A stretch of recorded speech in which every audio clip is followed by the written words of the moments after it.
সমগ্র সৃষ্টিগুলি আল্লাহকে সেজদা দেয়, সূর্য আল্লাহকে সেজদা দেয়, চাঁদ আল্লাহকে সেজদা দেয়। নবী বলেন, সাহাবীরা তোমরা কি জানো সূর্য কোথায় যে ডুবে যায়?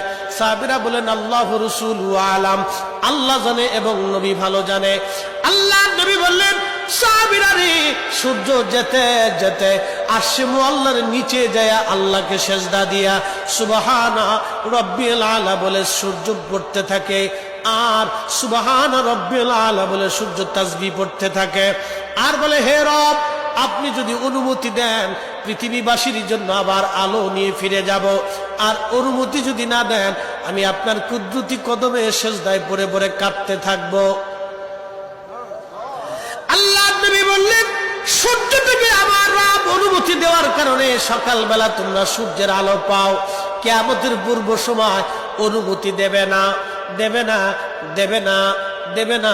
6 মাস পার হয়ে যাবে, পৃথিবী অন্ধকারে নিমজ্জিত হয়ে যাবে, কান্নার রোল পড়ে যাবে, অন্ধকারে ছেয়ে যাবে সারা দুনিয়া। মানুষ বলবে, সূর্যের কি হলো? সে কি হারিয়ে গেছে? সূর্য কোথাও খুঁজে পাওয়া যাবে না, আলো পাওয়া যাবে না, অন্ধকারে সারা পৃথিবীতে কান্না বেড়ে যাবে। এবার রব বলবে, সূর্য উঠো। সূর্য পূর্ব দিক থেকে উঠার সময় পাবে।